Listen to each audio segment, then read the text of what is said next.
तो इस भूल में रहे ना कि हाँ भी कोई संविधान को हाथ भी लगा दे। अगर संविधान को हाथ भी लगा 2 अप्रैल वाला हादसा फिर से हो जाएगा। ये अंगूठा छाप इस संविधान को बदल सकते हैं क्या? ऐसे ऐसे कैसे बदल दिया जाएगा संविधान? वो हमारे बाबा साहब ने लिखा है, ऐसे नहीं बदला जाएगा वो। अपनी वोट की कीमत को जानो तभी कुछ होगा, वरना दोबारा गवर्नमेंट आएगी और पहले जैसे हालात ही होंगे अगर नहीं समझेंगे तो आज भी। सशक्त भीम समाज फरीदाबाद से ये कुछ लोग हमारे साथ जुड़े हैं। आज संसद मार्ग पर डॉक्टर भीमराव अम्बेडकर की 133वीं जयंती का सेलिब्रेट कर रहे हैं, उसको जश्न मना रहे हैं। मतलब क्या संकल्प लेके जाने वाले हैं? युवाओं की टीम आपकी पूरी, खासकर हमारी जी जैसे कि युवाओं की टीम है, तो हम एक ही चीज़ पे काम करते हैं कि हम एजुकेशन को आगे बढ़ाना चाहते हैं। जो हम जैसे लोग हैं, हमारे जो बहन भाई हैं जो गलत संगतों में पढ़ रहे हैं, ड्रग्स में पढ़ रहे हैं, बीड़ी सिगरेट में पढ़ रहे हैं, मैं उनको यही संकेत देना चाहता हूँ कि इस टाइम पे हमें एक साथ रहना है, पढ़ना है और संघर्ष करते रहना है। क्योंकि हमारे बाबा साहब ने भी इतना संघर्ष किया था। अगर हम संघर्ष ना करें या फिर पढ़े ना, अगर गलत रास्ते पे चलते हैं तो उनका जो उन्होंने काम किया था, जो उन्होंने अपने लिए योगदान दिया, वो सारा व्यर्थ चला जाएगा। तो मैं यही कहना चाहता हूँ कि हमें पढ़ना है और आगे बढ़ना है। भाई कह रहे हैं आपके साथ ही कि शिक्षा को आगे बढ़ाना है। कैसे, मतलब उसको आगे बढ़ा कैसे, प्रमोट कैसे करें शिक्षा को? हम प्रमोट एक दूसरे के थ्रू और अच्छी शिक्षा के लिए हम सभी बच्चों को एक साथ इकट्ठा करके उनको ट्यूशन हमने चला रखा है। Free coaching free coaching tuition की सलाह से हम बच्चों को आगे बढ़ाने के लिए संकल्प। फरीदाबाद के अंदर फ्री कोचिंग करा? बिल्कुल बिल्कुल। फरीदाबाद के अंदर गांव खेड़ी कला के अंदर हमने एक ट्यूशन खोल रखा है, जिसमें सभी बच्चों को फ्री शिक्षा देने के लिए हमने संकल्प लिया हो रहा है। आपका क्या नाम है? रचना। कौन, मतलब किस क्लास में पढ़ते हैं? मैं 11th में हो। पहली बार आए हैं या पहले भी आए हैं? पहले भी आए हैं। पूरी टीम के साथ हैं आप, मतलब क्या यहाँ से संकल्प क्या लेना है मतलब आपको आज?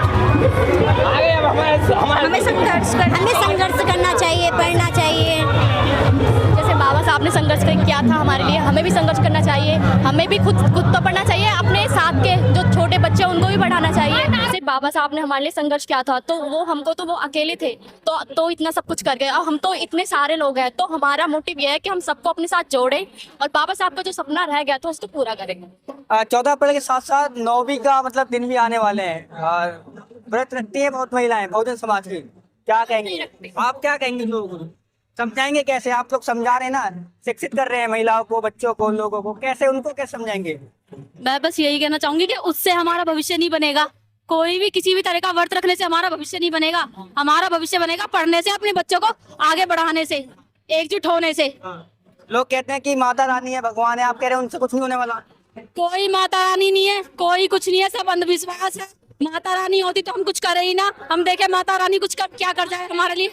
अगर माता रानी हो तो मैं बोलती हूँ यहाँ है लो, हमें नौकरी पे लगा दे। कोई माता रानी नहीं है, कोई कुछ नहीं है। अगर तो हम भी रख सकते हैं। अगर व्रत रखने से हमें कोई जॉब मिल जाए तो व्रत रखने के हम भी तैयार हैं। लेकिन अगर ऐसा हो सकते हैं, आप बताओ। और आपकी और बहन है, आपकी और माता है, वो क्यों रखती है इस व्रत को? आपके समाज की लोग? हमारे समाज की नहीं रखा है, SC ST OBC है। तो इसीलिए तो हम यहाँ पर आए हैं उनको समझाने के लिए। तभी तो हमारा ग्रुप बना है, उनको समझाने के लिए, जो पाखंड है इसको खत्म करने के लिए। क्या कह रहे हैं? हमारे यहाँ पे कोई नहीं रखता व्रत। नहीं, आपके नहीं, इस पूरे अगर यहाँ पर देखेंगे ना, पूरे इसमें लाखों लोगों की संख्या है। तमाम लोग मिलेंगे जिसके माथे पे टीका होगा, हाथ में कलावा होगा, तमाम लोग हैं। मैं आपको गिनती करा जो यहाँ पे आए उनके माथों पे टीका नहीं होगा, उनके हाथों में कोई धागा नहीं होगा।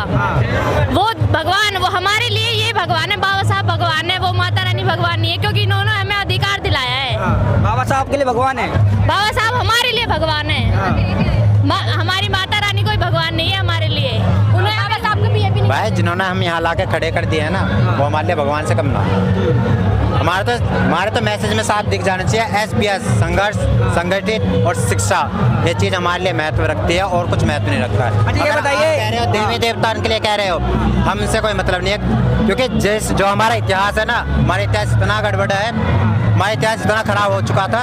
अगर बाबा साहब ना होते ना तो हम शायद हम यहाँ खड़े होते।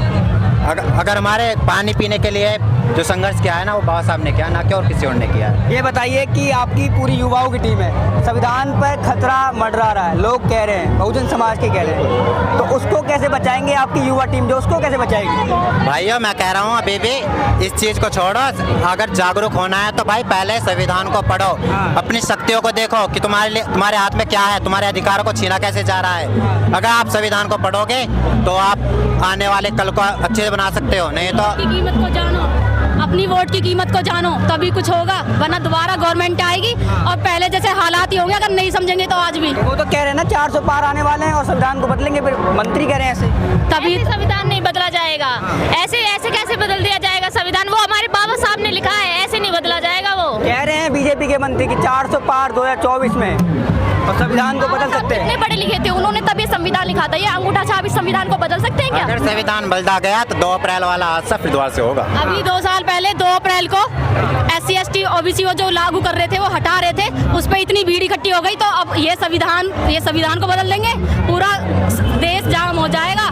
ये तो इस भूल में रहे ना कि हाँ भी कोई संविधान को हाथ भी लगा दे। बेशक से अलग अलग बटे हुए हैं पर एक ही हैं, जब कुछ भी कोई भी बोलो हम सब एक ही हैं। जिस दिन बहुजन दहाड़ेगा ना, उसकी ना कुर्सी क्या उसके पैरों तरफ जमीन गिर जाएगी।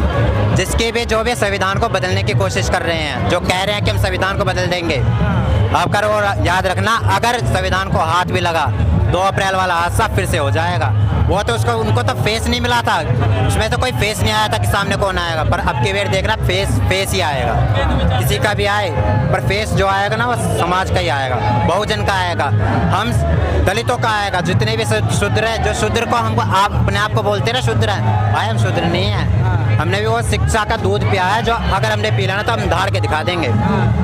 फरीदाबाद से युवाओं की टीम हमारे साथ जुड़ी थी और बड़े ही मतलब जोश के साथ इन्होंने बोला कि संविधान बदलने की किसी की बात नहीं है, और खासकर वो लोग याद रखें कि अगर उन्होंने संविधान को टच करने की कोशिश भी की तो 2 अप्रैल 2018 का दिन ज़्यादा ये लोग भूले नहीं हैं, उसको फिर से दोहरा देंगे। 2024 हो या 25 हो, कोई भी सन हो, 2018 की तरह एक बार फिर से बहुजन समाज जो है सड़कों पर आ जाएगा। इसलिए आप लोग कान खोल के सुन लीजिए, संविधान किसी के बाप की बकौती नहीं है, ये बाबा साहब का लिखा हुआ एक ग्रंथ है और ये SC ST OBC के लिए खासकर एक पूजा का पाठ है। इसको बदलने की आप लोग सोच भी नहीं सकते।